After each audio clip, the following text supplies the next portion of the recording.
West Indies Cricket, Caribbean Cricket Podcast. West Indies Cricket, Caribbean Cricket Podcast. Yes, ladies and gentlemen, welcome back to the Day at the Test.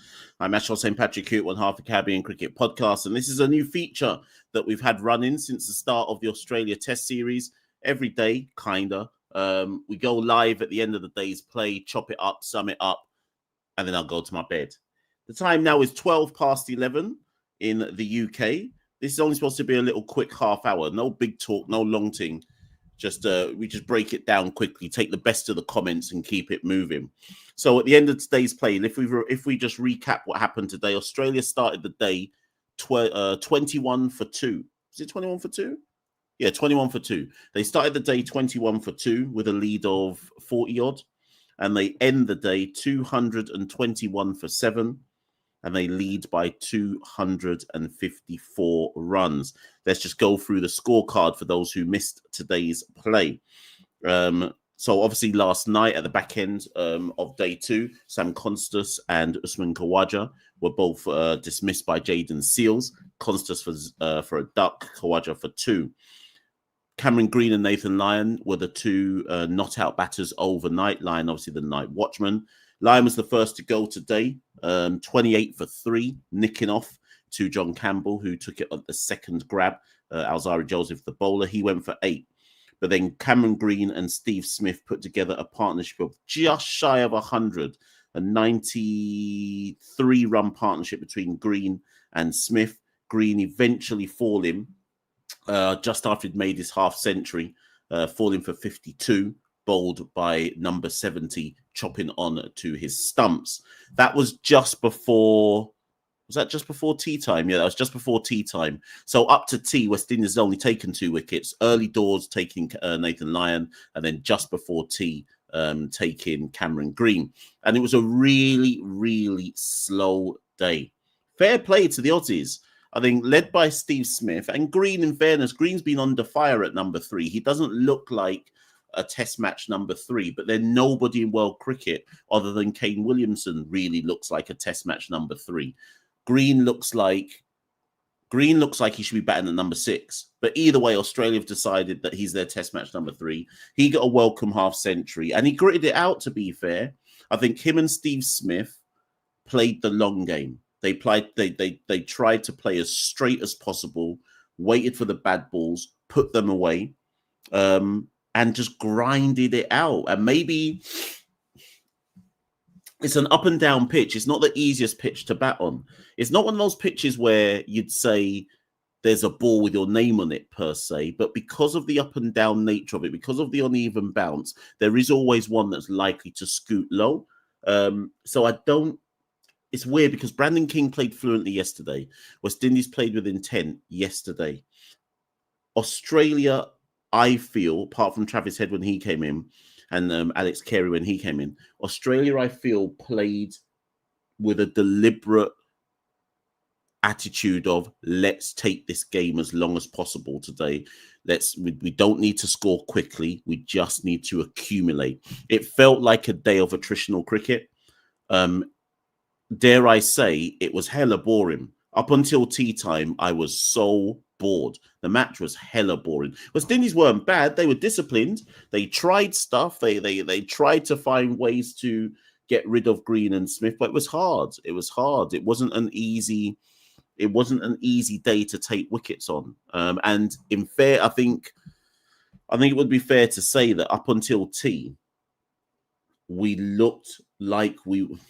And again, hindsight is a wonderful thing, but the attack looked samey. The attack looked very, very samey, and we were begging for a spinner to come on and hold up an end, or at least give us something different.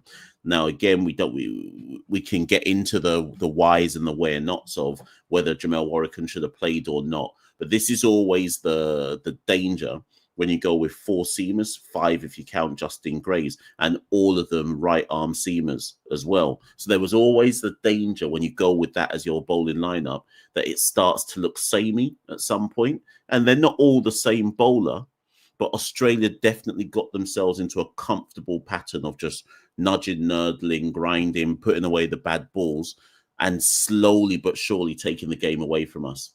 I hasten to add that yesterday this morning, when I recorded the recap of day 2, I said that for West Indies to win this test match, they have to restrict Australia to no more than 200, like a lead of 220.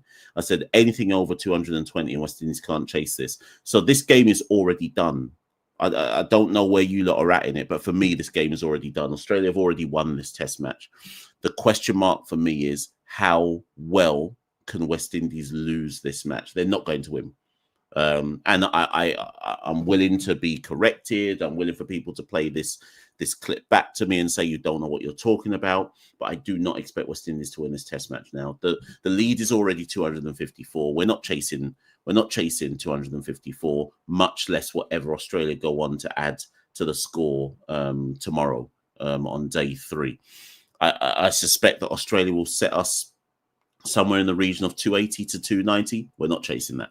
So it's just, for me, the target for the rest of this test match is for West Indies to lose by under 100 runs. Whatever we are set, we need. So in the first test, we lost by 159 after being competitive for 2/3 of the test match. We now go into day 4. Yes, rain has contributed to that. The target for me is to lose this test match by under 100 runs. And I would take that as a next step of progress and a next step of a next sign that this team is. It sounds weird because some of you don't understand when I present the analysis like this. I'm looking at the bigger picture. I'm not the type of dunce who does a match by match hot take. I'm looking at the bigger picture here. This team is at the start of a new cycle. It's at the start of a brand new process. So for me, I'm looking for incremental progression and incremental signs that show me about the Sammy philosophy. So for me, a defeat by under 100 runs, I'm taking it. If that's what we can get, I'm taking it. That's my target for tomorrow's play, assuming the match ends tomorrow. It might even go to day 5 for all I know. So that's my target. Let me know what you believe a realistic target is. Obviously, some of you are going to be like, no, you have to try to win. Of course, they got to try to win. I'm saying they won't win. That's what I'm saying to you. So anyways, after tea, I think at tea time, Australia's lead was something like 210 or something. So then after tea now, Smith continues. Smith looked like he was all set to get a century, but it just goes to show what this wicket is like. Smith looks set. Brandon King looks set. And when you look across the 2 test matches so far, Brandon King and Steve Smith have got the 2 highest scores in the test series. King's got a 75. Steve Smith has got a 71. It has not been an easy test match series to score runs. So Steve Smith's 71 on a normal run-making cricket wicket is probably 100 plus. Same with King's 75. But on these wickets that we've seen in Barbados and now in Grenada, 70 is an excellent score. So Smith ground his way to 71. He fell after tea. Justin Graves came into the attack, bowled a spell of 9 overs, no maidens, 2 for 22. Sorry, and the second spell. And Graves got rid of Steve Smith for 71, LBW. And then he also got rid of Bo Webster for 2. Webster chasing a wide one and guiding it to Ruston Chase. It was almost like a wide third slip, I think it was. So Graves got the 2. And then after that, Shamar Joseph got Travis Head to chop on. No, he bowled him. Didn't chop on, he just bowled him. Although I think Head might have under-edged it, onto the top of off. But either way, Joseph aimed. Like, Joseph is a top of off bowler. He's consistently trying to aim for the top of off stump. So he bowled Travis Head. And that kind of set up for the end of the day. Obviously, Alex Carey came in and played his shots as he's wont to do. So by the end of the day, 221 for 7. Like I say, and Australia well in control. It's Australia. Today was Australia's day. It was Australia's day in the wider context of the match. West Indies stuck to their task manfully. So we can say that today was Australia's day whilst acknowledging that West Indies stuck to their task. But in the wider context of the match, Australia have probably taken this match out of the reach of the West Indies, so it's their day. But again, if you had said to us, if someone had offered you before the start of the second Test match, right, Australia going to be bowled out for 286 in the first innings, West Indies will make 253 in reply, and we'll go into a day 4, and Australia will be on 221 for 7. I think most people would have taken it. I think most people would have taken it and said, "Oh, brah, West Indies competing out here." I think most people would have taken that. But Australia clearly, for me, have another gear that West Indies can't consistently reach, which is that's no negative take on the West Indies. I think it's just about the gap between the two sides, that Australia just have that extra gear with the bat and the ball that they can go to. So it's well set. It's well set up for Australia to probably win this. If not tomorrow, they'll win it early on Monday morning, you would assume, because again, rain could intervene and elongate the day. But at the same time, West Indies could get dismissed in a session, as we saw in the first test. I hope they don't. So that's the other target that I'd like to see West Indies set themselves as an incremental improvement from the first test. When we go on to lose, I don't want to see us get bowled down in a session. I need to see a bigger fight than what I saw in the second innings in the first test. So like I say, the target is to make sure that if we're going to lose, we lose by less than 100 runs, which means we can't be getting 10 wickets going in a session. There's got to be a lot more fight, grit and determination to not go down so easily. So we'll see. We'll see how it all pans out. Let's look at some of the comments in the comments section. I should have starred some.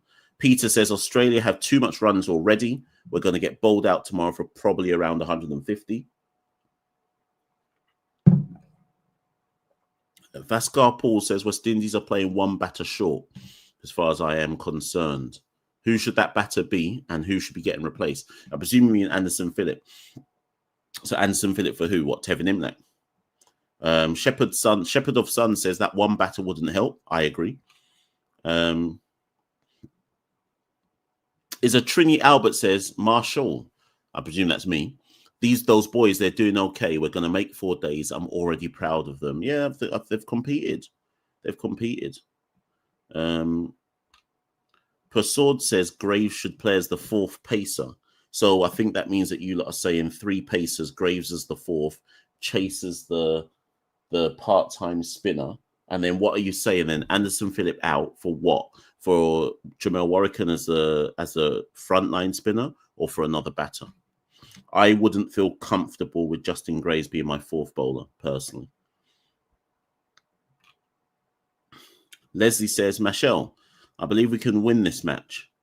I presume that's what you're saying. I believe we need to adjust the batting order. So let me know then, how would you adjust it? Peter says we're going to get bowled out for under 150. Vascar says Joshua Da Silva and Kemar Roach should have been in the team, or at least in the 15. We're not seeing Kemar Roach ever again. Charlie says, as long as it's not horribly embarrassing, I get it. I think that's about the second innings when we come to bat. I would specifically like to see if Carty or Brathwaite get a score here. Yep, I'm in agreement with that.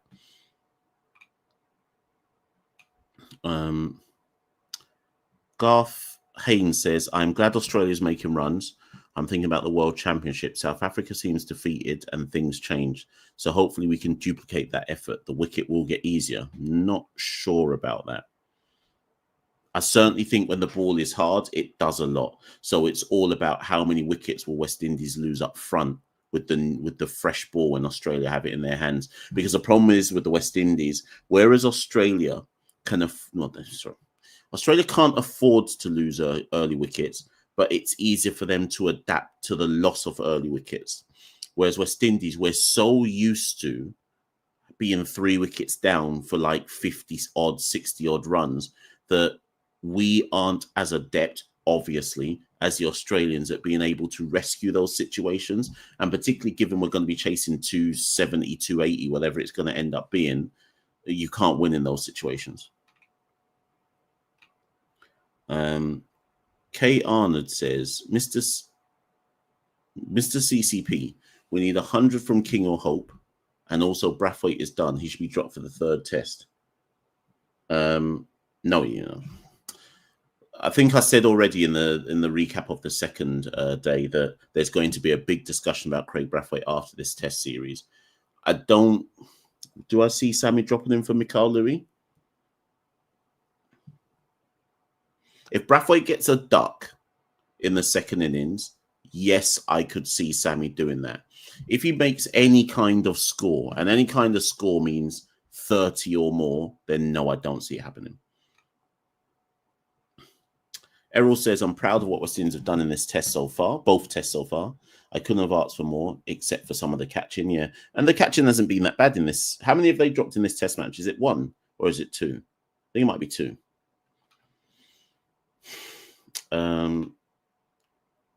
Denzel says we have too many players not contributing.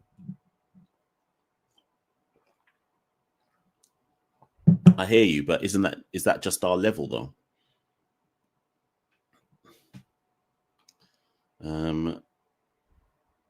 Cheeseman says West Indies' best chance to compete is with these up and down wickets. I'm not gonna disagree with you. The only thing that you have to answer for me is, so how do we become better at batting on these up and down wickets? Unless you're saying that over time we will just become, if we have to keep batting on up and down wickets at home, we eventually will become better at knowing how to bat on them. I think the important thing to understand about this World Test Championship cycle is we start with our 3 hardest series up first: Australia at home, India away, New Zealand away, right? And I mentally prepared myself. Go watch our old videos, our archives. I mentally prepared myself at the start of 2025 by saying, boy, Sammy's looking to go 0-8 when he takes over the test match head coach responsibility, because we've got the 3 hardest teams up top. But if at the end of 2025, Sammy has got his philosophy wedded in with these guys, when we then come round to 2026, I can't remember, I think we've got Pakistan at home and Sri Lanka at home, I think, in the Future Tours program. So really, when we're judging and assessing Darren Sammy's test match tenure as head coach, I think the real judgment is when we come to play the lesser sides at home. Let me just check our Future Tour program. Future Tours. I swear it's Pakistan and Sri Lanka. West Indies Future Tours. Right, here we go. Let's see if it's... I'll just click some dodgy link. Right, so... here we go. So in June 2026 next year, we play Sri Lanka at home in 2 tests. That's when I'm really judging this side. We're supposed... Sri Lanka shouldn't be able to go, even though our wickets are light Sri Lankan wickets. That's when I want to see us lenging down the side. Then Pakistan come to us in July. We need to leng them down as well. So the 4 tests we have next summer, 2 versus Sri Lanka at home, 2 versus Pakistan at home, we should be targeting to win those series. And these difficult series that we've got against Australia, India, and New Zealand is prep really for us being able to beat the teams around us. Who do we go to after that? Then in October next year, we go to Bangladesh. And then February 2027, Afghanistan come to us. So as much as I'm saying we could go 8-0 or 0-8 against Australia, New Zealand, and India, between the summer of 2026 and the start of 2027, it is feasible to me that we go 7-0 against Sri Lanka, Pakistan, Bangladesh, and Afghanistan. That's big and bossy talk, but I think that's what they should be trying to target. You've got to be able to beat the team. That's why I've always been in favour of second-tier cricket. You'll be able to beat the teams in and around you first before you start having lofty dreams of being able to beat an Australia, India, New Zealand in any kind of series, etc. Let's keep it moving.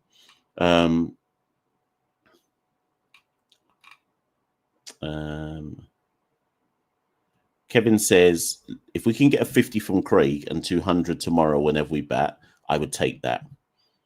If it meant that we lost by less than 100 runs, then yeah, I'd take that as well.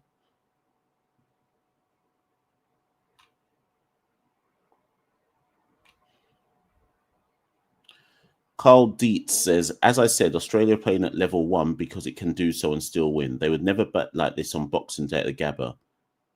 Carl, nonsense. They're not playing at level 1. What? So okay. So Carl, let me take your argument to its nth degree. So you think that Australia have turned up here and not got out of first gear because they don't have to, as opposed. So you think that Sam Constas is getting out for duck because he's choosing to get out for a duck.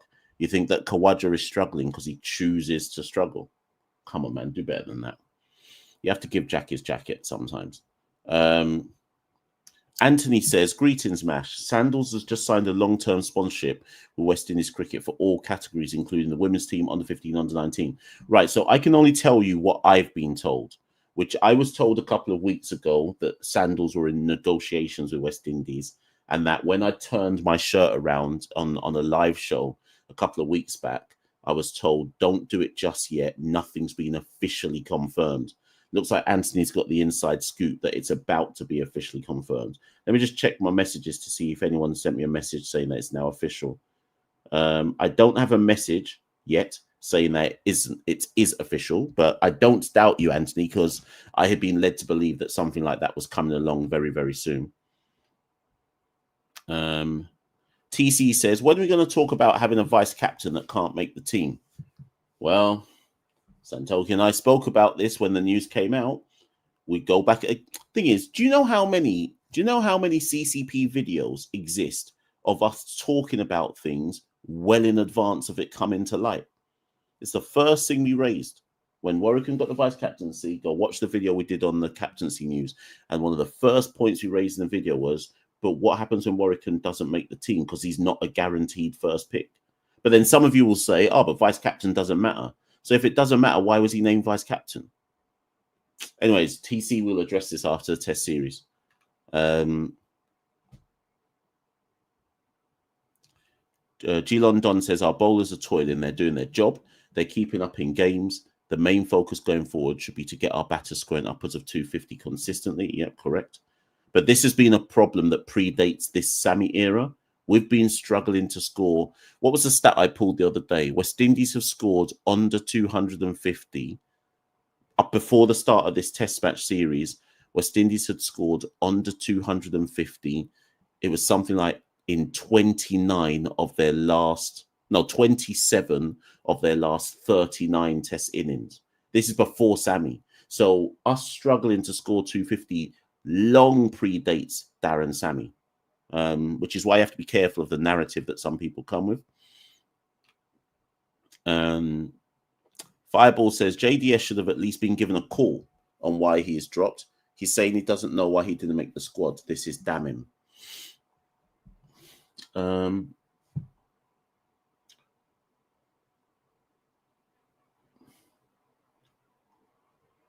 If you have decided, okay, so I agree with you, Fireball. I think a conversation would have been useful for Josh.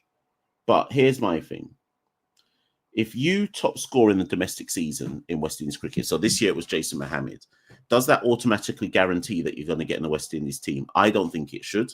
Darren Sammy clearly made a decision. The first decision he made, and again, this was a video that CCP did many months ago, and we called it correct again. Darren Sammy made the decision ages ago, saying, obviously, behind the scenes, Shea Hope is going to be wicketkeeper for the West Indies. He's going to bat at number 6. They made that decision ages ago. I think they made the decision ages ago that they wanted Shea to be captain, but Shea turned it down, right? From the minute they decided that Shea's going to now bat at 6 and be wicketkeeper, there's only one space left for Imlach or for De Silva.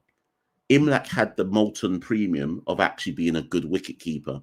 And what people have to work out is when you add the Multan premium of wicket keeping well for Imlach, plus the fact that Imlach also scored domestic runs, there's just no spot for Josh De Silva.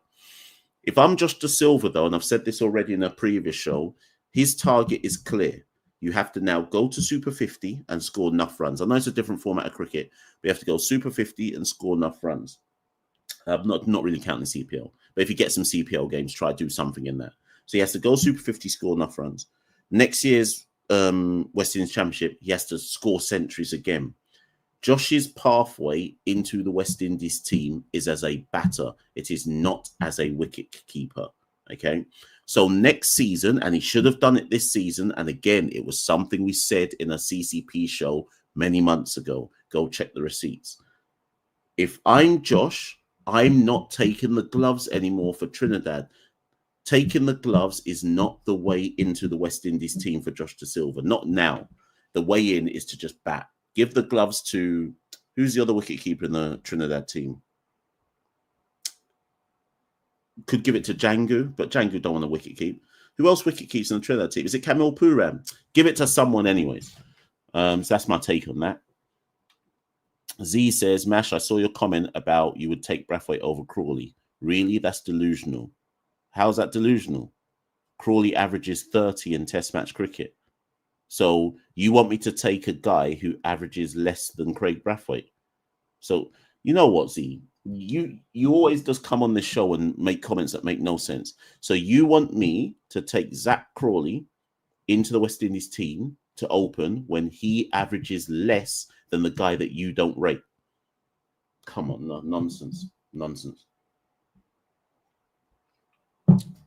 Utter nonsense. Zach Crawley can't make my West Indies team. You crazy. You can not like Craig Brathwaite, but still understand that I'm not taking Zach Crawley over Craig Brathwaite. Are you insane? You got to be insane. Bare comments I have to try get through here.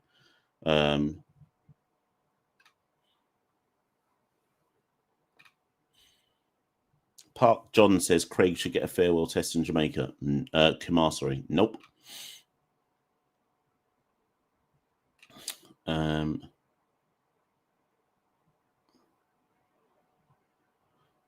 Joe Bob is listening to Black Sabbath, but I'm not sure why.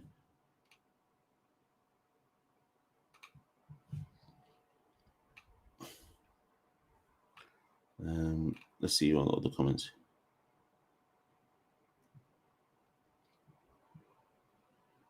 Matt Pryor says, if it comes down to Hope to bat at 6, I guess I presume you're talking about trying to win the test, then we've already lost. The guys up top need to give starts and not expose the low order prematurely. Yeah, 100%, but that's not going to happen.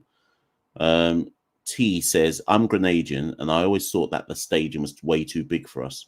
We're not even a cricket mad island like Barbados. The stadium hosts about 15,000 people for carnival events. Yeah, but I thought it was good today. I think Fireball said in the Discord earlier today, the biggest problem that Grenada have is that the stadium looks too big on TV. So you could convince yourself that there weren't that many people there today, but they were making enough noise for it to feel like there was a lot of people there. And there was certainly more people in that stadium today than the numbers that turn up for a test match in Trinidad, Guyana, or Jamaica. We'll see what Jamaica can do in the third test. I'm not convinced the Jamaican public are going to turn up, but we shall see. So more test matches in Grenada, please. Kevin says 37 wickets so far in this. 37 wickets so far by this West Indies attack over 2 tests is a phenomenal achievement. Yep, they've done their job.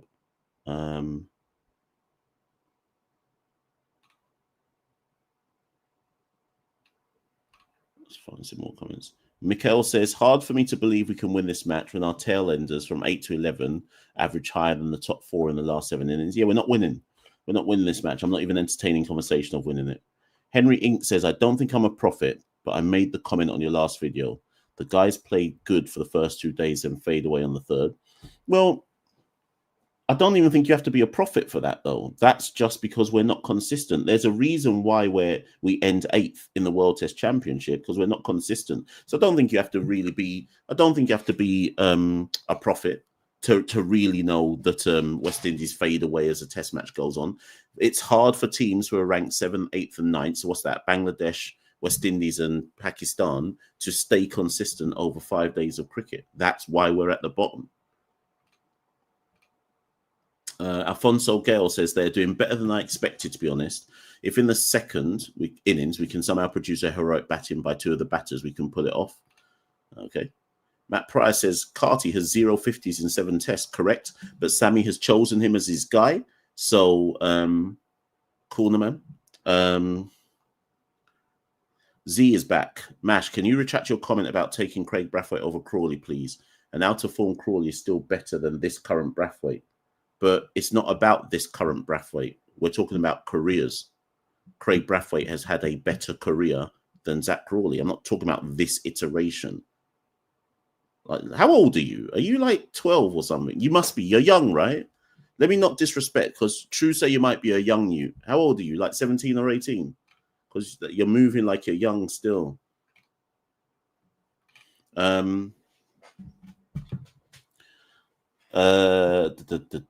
Jay says when Afghanistan come in February 2027, it should be played in St. Lucia.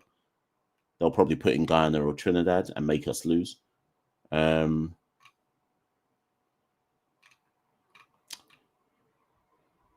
Weber says, unfortunately, you are right, Mash. The game has gotten away from them, though we all hope that we may be surprised with victory. Yeah, that's pretty much it, yeah. JG Wentworth says they're fighting for their life right now, trying so bad to not get embarrassed. I actually agree with that. I actually agree. Carl says San Constas isn't ready. He's probably never played on the up and down nature of West Indian wickets before. He's just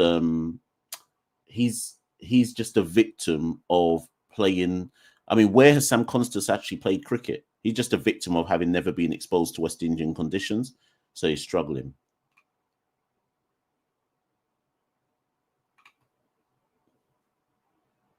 Denzel says, I believe Carty should play every 18 match until he makes at least 150. Then as soon as he makes it, bring him back into the squad. But unless he makes that 50, drop him. So then, and then who comes in at number 3? So when we drop Carty, who comes in at number 3? Kevlin Anderson, I presume. Good luck.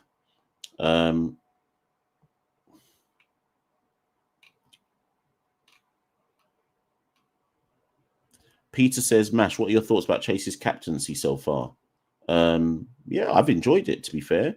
For all the critique and cussing about how he managed to get the captaincy, I've actually enjoyed Chase's captaincy. I'm vibing with it at this point in time. I thought he could have brought himself on earlier today, to be fair. If you've gone with the attack that we've went with today, and you're the only spinner in the side, part-time or whatever you are, I think he should have come on a lot earlier. And obviously when he did come on, I think he came on when Travis Head was deciding to tee off and he caught some tap.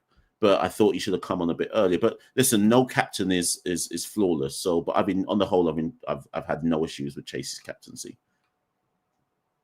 Leon says we need a 100-run stand between our openers. Not happening.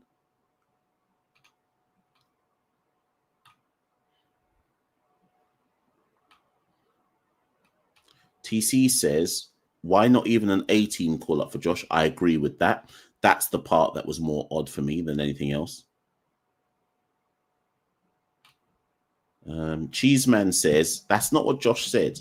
He didn't say he didn't receive a call. He said it wasn't clear to him what he needed to do to get back in when he spoke to them. Well, in that case, Josh needs to ring me and I'll tell him what he needs to do to get back into the West Indies Test side, because I got more sense than most people. So he should just have a conversation with me. Drop the gloves. Don't play as a glove man for Trinidad and just focus on your batting. Try bat with a bit more intent and you'll get into this West Indies Test side. Simple.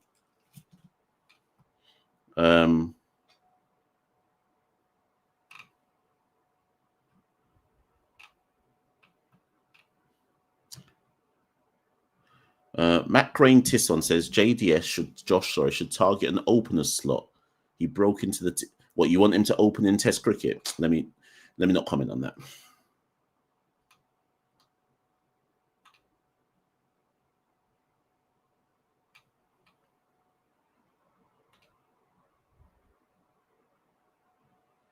Denzel says, I wouldn't take Zak Crawley for Carty, much less Brathwaite. Interesting. SOS Music Label says, how many Test matches do I have under my belt? 72? How many have you got?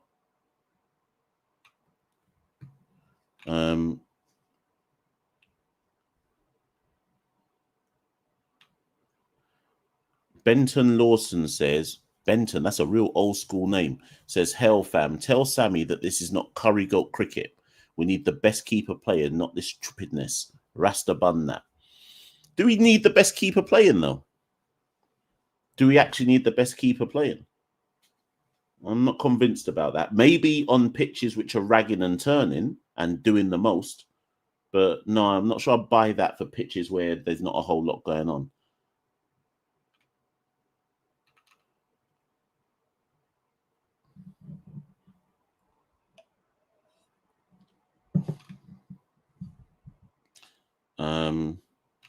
Benton says, is Sammy trying to turn the test team into curry goat cricket? Boy, you lot really hate Sammy, you know.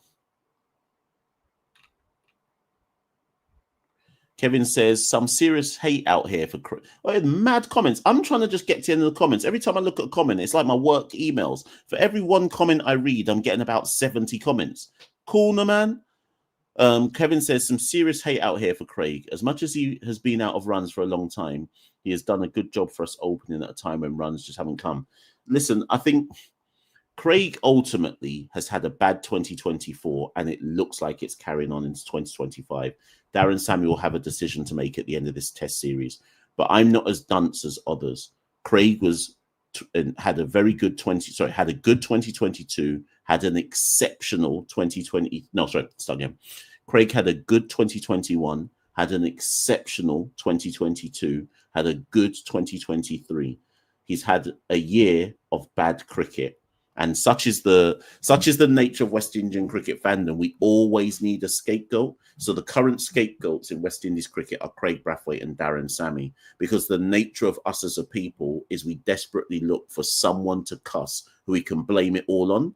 And currently it's Craig Brathwaite, and then after him it's Darren Sammy.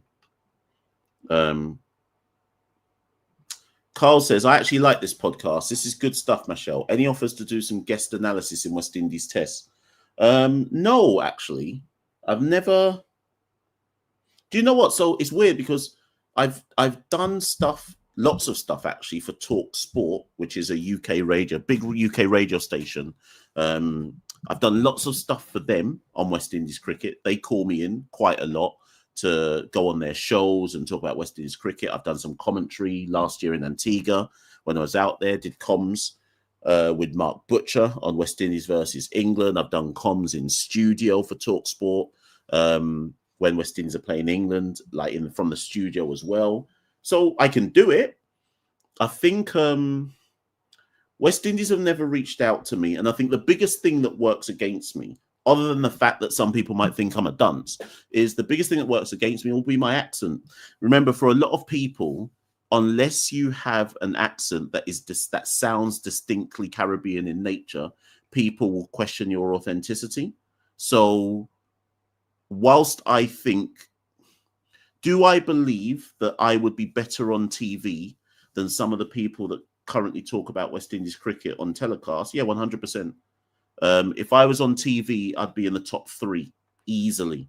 That's not even me being bossy. I'd be in the top 3. Not in terms of the technicalities of the game. That's for like Ian Bishop and them, man. But if you're talking about somebody talking the realness and telling the people at home what's really going on and what we need to talk about and what we need to break down and all of that type of stuff, yeah, I'd be top 3. But come on, that's never going to happen. So yeah. If you're one, so for those of you who are listening to that guy, and this guy really, really thinks he's good, you know, he really fancies himself. Listen, my mantra in life is simple, you know. If you don't believe in your own ability, then who will? I don't need somebody to tell me I'm good. I know I'm good. Like, I don't need someone to tell me that. Don't hate the player, hate the game. Right, okay.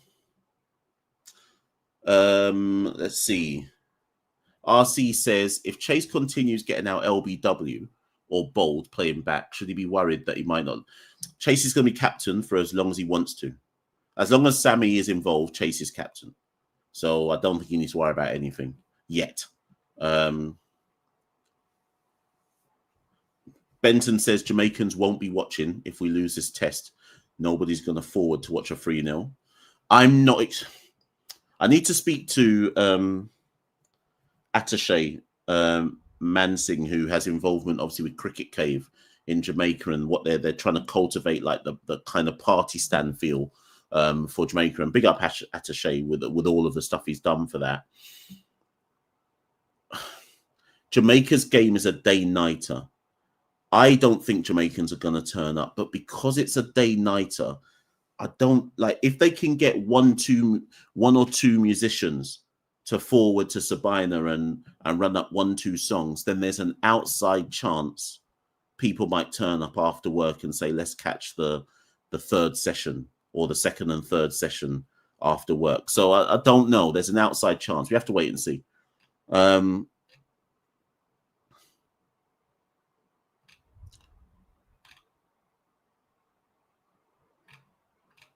Let's see. Neil says, I say back the top 6 until the end of the India series, apart from Craig. He might need to be replaced for India. Yeah, I think Craig is under threat. I think if Craig doesn't make a score, I can see Machel Louis being picked. I can see one of two things happening. If Craig doesn't make a score in Jamaica, assuming he plays in Jamaica, I can see one of two things happening. Either one, Craig actually retires from international cricket because he's past the milestone and maybe the hunger's not the same anymore. Or two, Sammy just drops him and says, you know what, go work on your game, innit? But I'm not saying that Machel Louis is the answer. That's the thing. The reality is there is no opener. But what I'm intrigued to know with Sammy is, given how he's called in King and he's called in Hope and Carty and this, that, Chase, I wonder if Sammy's had a conversation with Evan Lewis. I do just wonder if he hasn't, I wonder if he'd want to have a conversation with Evan Lewis and say, come on, Evan, let's try this testing for a bit. But I don't know if I could stomach Evan Lewis and John Campbell just trying to flay the ball at the top of the innings. But it would suit, I think, the mindset that Sammy's going with. Anyways, we shall see. Trying to get to the thing here.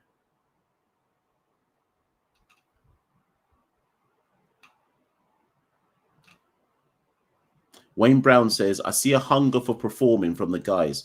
I predict this match will be more competitive than you think. Our batters owe us, and they know it. Yeah, they owe us, and they want to do well, and they're trying their best. But that don't mean that anything's going to actually happen, though.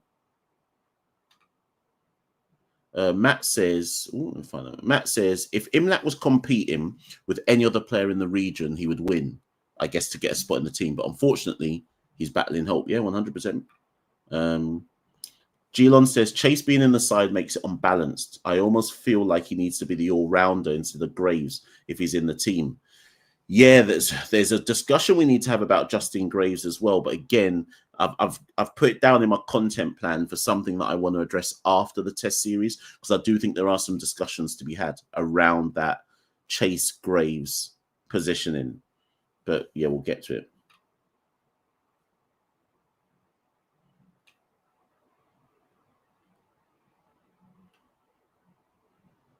Mike Legend with the super chat. Sorry, Mike, only just seen it.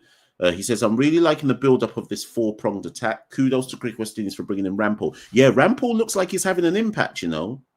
Rampal. Don't sleep on Ravi Rampal. Ravi Rampal, he was another one whose West Indies career was cut shorter than it needed to be. Rampal had it all as a bowler.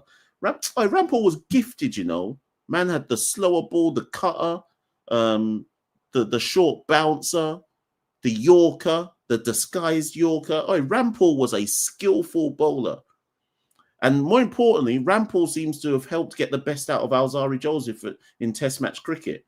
Do you know how long I've been waiting for that? So, yeah, big up Ravi Rampal.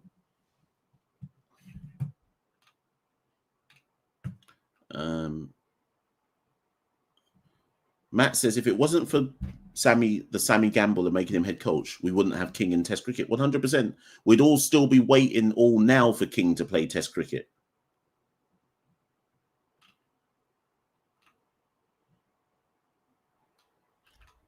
Didier Drogba says King was on the radar of previous coaches. He was, and King said no. So the point Matt makes is still valid. That it's taken Sammy to get King to come into the fold. Steve Mitchell says, Mash, you produce a good program and provide some good analysis, but I think you're a little too harsh with your viewers. I agree with that, Steve, actually. Sometimes I end a show and I think, should I have taken it there? But then, do you know what I always say to myself, Steve? I have to keep it real. I have to keep it real because harsh or not harsh, my thing is simple, right? I'm gonna tell it how I see it, and not everybody has to like that. Like I'm not on this show to be liked. I'm not here to be Mr. Popular. I'm not here to beg friend. I'm here to tell it exactly how I see it. So, for example, if I see a man say something dunce, I have to tell him he's a dunce, because if he's got this far in life and he writes a piece of dunceness to me, that means his friends and his family have failed him, and no one ever told him at any point in his life, you know, you're a dunce, though. So I feel like it's important for me to point out to a man when he's being a dunce so he can reflect on that. So I get it. It's harsh, but I have to keep it real. Z still talking about Brathwaite in the chat. I can't bother with him, you know. Matt Kimber says, love your podcast, mate. Thank you, Matt, for the super chat. Much appreciated, Matt. Thank you. It looks like you might be from Australia. Thank you. So, are you from Australia? Have I just made that up? Thank you so much for the super chat, though. Much appreciated, man. Any little bit helps and counts, keeps the show on the road. This show was supposed to end 16 minutes ago. We're still going because people are just firing in the comments. TM says CCP should do a meet and greet. Yeah, so if you're at Sabina Park for the T20s, I will be at Sabina for the T20s against Australia. So if you're a Jamaican listening to this, shout me. I'm going home to see my parents, so shout me, and I'll be at Sabina for those matches. If you're in the States and you're going to Florida for the T20s against Pakistan, I'll be there for the weekend ones. I think is it the 1st and 2nd of August? Or maybe it's the 2nd and 3rd.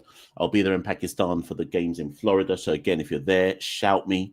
I wouldn't call it meet and greet, though, because meet and greet makes it sound like I'm anybody important. I'm not important. But certainly link up, have a 1-2 drink, so on and so forth.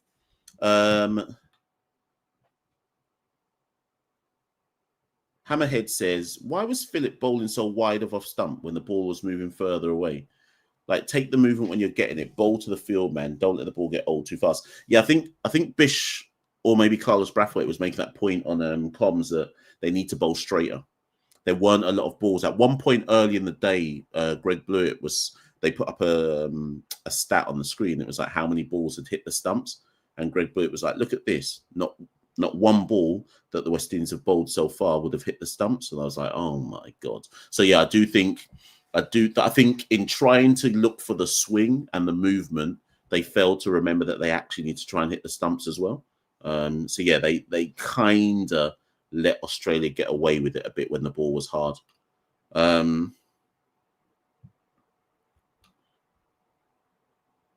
Ryan Hewitt, pick up the surname, says Graves just needs to shout with the bat because he has ability. He's been bowling well, though. Yeah, exactly. Yeah, I agree with that. Samuel Kane says, I have a face for radio. Yeah, it's true, you know. I'm an ugly ute still. I'm a real ugly ute. I used to get gal, though. Once upon a time, I used to get gal. But then I started focusing on cricket. And now I'm just an ugly ute who can't get gal. All I can do is talk about cricket. So that boy Dom says, do you see England getting 608 to win? Nope. They're going to lose that game tomorrow.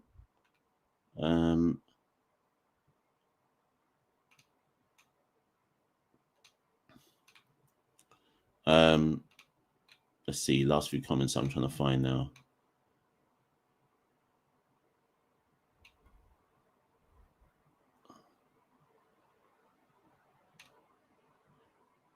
Orlando Pole says, those people calling for a better keeper need to study this. Jamal Hamilton is one of the best glove men, but can't make the team. Why? One reason is his lack of runs. Yeah, I think I said someone the other day that Jamal's the best keeper in the Caribbean in terms of glove man. Can't remember who I said it to. Can't remember who I said it to, but they disagreed. Someone said that they think Carlin Bowen is the best wicket keeper in terms of glove work. I need to go study that. So he says, Mash, why every time someone challenges you, you always coming off rude? It ain't that deep, bro. No, it ain't that deep, Z. The thing is, here's the thing, Z, about social media, of which I count YouTube, right? The problem with social media, I've said this before on plenty of other shows, the problem with social media is, and you may be guilty of it as well, to be fair, the problem with social media is everybody projects onto the person, and I'm not saying woe is me, because I've put myself on this platform, right?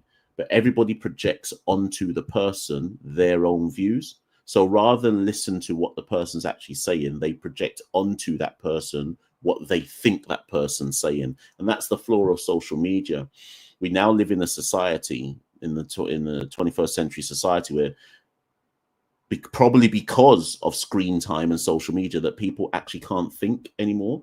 They actually can't think for themselves. So, like, that's why you get a lot of the reactions that people might get. So when you're saying I'm coming off rude, it's not actually rude. It's just plain speaking. And some people, probably like yourself, don't like the fact that I'm willing to just plain speak and just say it as it is. So, you know,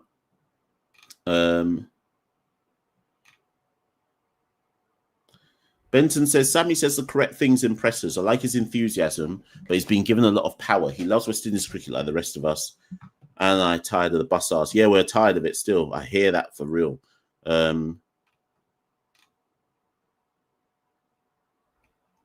Shane says, I'm in Jamaica and Kingston is too far, but I have a few friends in Kingston going. Big up, big up.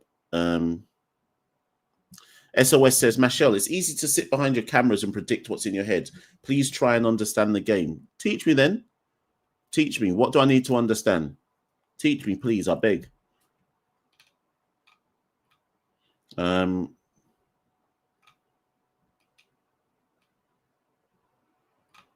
Right, are we getting to the end? Carl says, get Vibes, Cartel or Popcorn to turn up for 2 to 3 of those 5 days that we sold out in Jamaica. I don't know how we're going to afford that, you know. Vibes and Popcorn ain't turning up to nothing.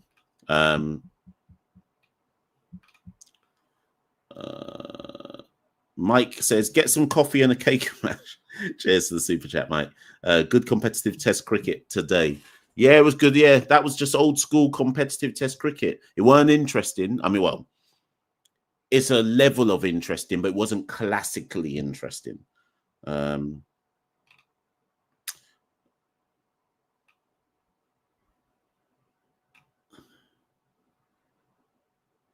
Shane. Dave said, yeah, Rampal. Was that you're talking about Dave Cameron? I think he said that Rampal. Yeah, I heard that he said it was embarrassing. He said something along the lines of Rampal's roti belly was too embarrassing, so they didn't want to pick him for West Indies. I swear that's what they said at the time. Oh,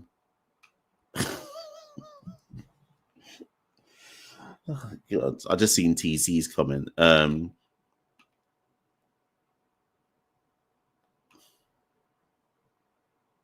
Vascar Paul says Shafee Rutherford can play Test cricket. Yeah, I think he can. What does he want to? I'm not sure, but he can for sure.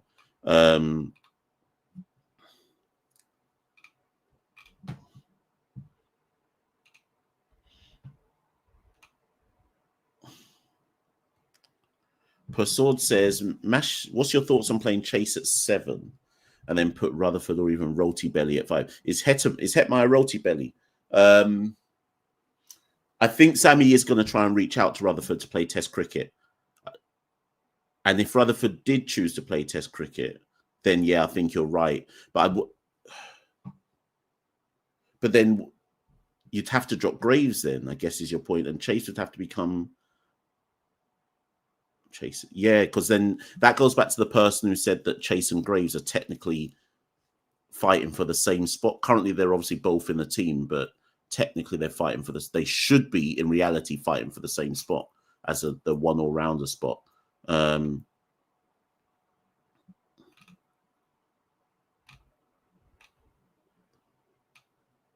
Yeah, good point. Kari P. Is that Kari Pierre? Says, why is no one talking about that obvious grounded ball to end our in? Yeah, so I didn't see it, you know. Well, sorry, that's a lie. I saw the replay when it was showing the wickets for the game, and I didn't actually notice that the ball had been grounded until I heard Bish say something like, And that's another contentious decision in this test series. And then I rewinded it to go and watch it again. I was like, what on earth? The ball actually hit the ground. But I think because it was Seals batting, everyone just said, "Cha, whatever, let's just move." But yeah, that was ridiculous. Persod says, Mash is out here with uncles in DMs. No gal. You bear man. It's true, you know. It's true. Ever since Caribbean Cricket Podcast started, not one girl has chatted to me. Not one. Just pure man. Man, you know. If I ever show you lot my DMs, you're pure man in my DMs. Every day, you know, like I wake up, I look in my DMs, there's a pure man just wanting to talk cricket. Don't ever believe that having a podcast leads to any kind of fame or interest or nothing. Not one gal has ever spoken to me because of this podcast, or for that matter, anything to do. Anytime I've done any other extra work with anybody because of how the podcast has grown, not one, you know. Bare man, just man forever messaging me, man, you know, bare man. Every day, cuz. Every day, man, just in my DM.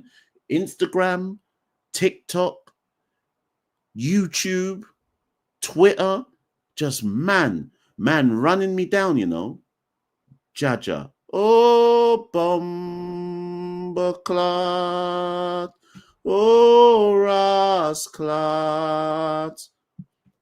Yeah, let's keep it moving. Nearly at the end of today's show. Right, let's just get to. I'm scrolling to the end. I'm going to miss, you know, I have to get to the end. I just realized it's midnight. I just realized what time it is. Right. Steve Mitchell says we're in a real conundrum with the opening position. I've been really thinking about this opening position. That's where the real vacancy is. You know, you're right, Steve, but there's no, even if you go and look in domestic cricket, so the top three domestic openers this year were Craig, John, and Machel Louis. What do you want us to do with that? Do you know what I mean? And that's why, as much as people might think I'm joking, Sammy might have a conversation. Sammy might have a conversation with Evan Lewis and say, boy, because I don't know what else we're going to do.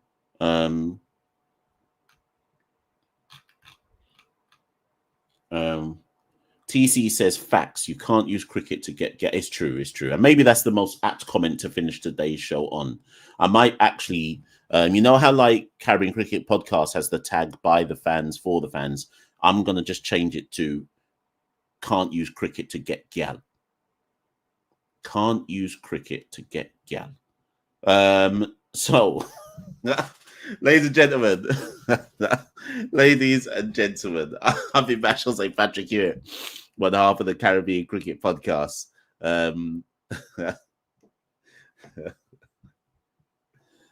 Oh boy. It's midnight, you know. It's midnight. Listen, day 4. Day 4 tomorrow. Sri Lanka. Australia lead by 254 runs. In all reality, they probably have already won the match with a 254-run lead. I suspect that when they come out tomorrow, Carey's going to try lick runs quickly. They're going to try and aim for a lead minimum. No, in Australia, they'll try to aim for a minimum 300-run lead before they're bowled all down. If there is a West Indies path to victory, we probably need to take those 3 wickets in the first hour. Maybe restrict Australia to a lead of 270. And then if we can just get some kind of start, you never know. But chances are we're going to lose. So right now, our main target is if we are going to lose, let's make sure we lose this by less than 100 runs. And I think most West Indies fan would say, fair enough.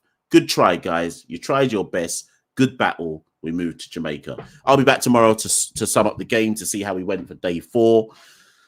Thank you to everyone who joined the live. As ever, we're on all the social media platforms and handles. If you'd like to subscribe to Caribbean Cricket Podcast, If you'd like to support the Caribbean Cricket Podcast, You can do it one of many different ways. You can go to Patreon, www.patreon.com. It's scrolling at the screen right now, /Carib Cricket. You can buy me a coffee. The link is in the descriptor if you know what buy me a coffee is. Oat vanilla latte is my coffee of choice. You can do it through super chats. You can do it through super thanks.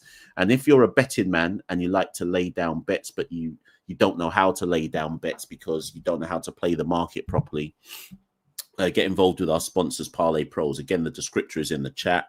They have a high-tech, super high-tech, I can't even actually believe how good it is, data-driven AI algorithm tool that they have created from scratch. And it basically studies all the trends and stats across all the sports and basically says to you, if you're going to bet, these are the most likely bets that can win, etc. So if you're that way inclined and you actually are a responsible human being and don't let your vices get the better of you, again, description below, show your interest for Parlay Pros, etc. And further information will follow once you express your interest. Listen, I've got to go, people.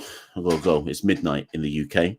Let me go get my sleep. I've got essays to mark. I've got politics essays to mark in the morning. Bare essays.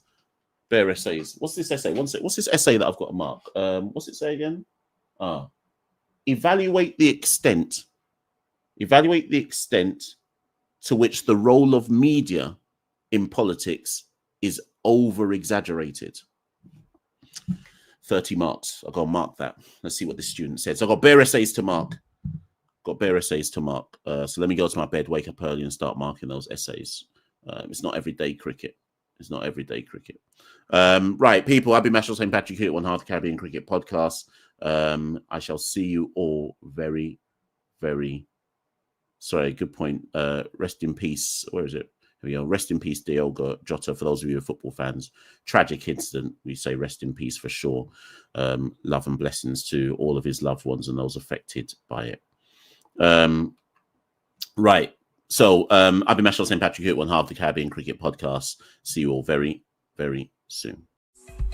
West Indies Cricket, Caribbean Cricket Podcast.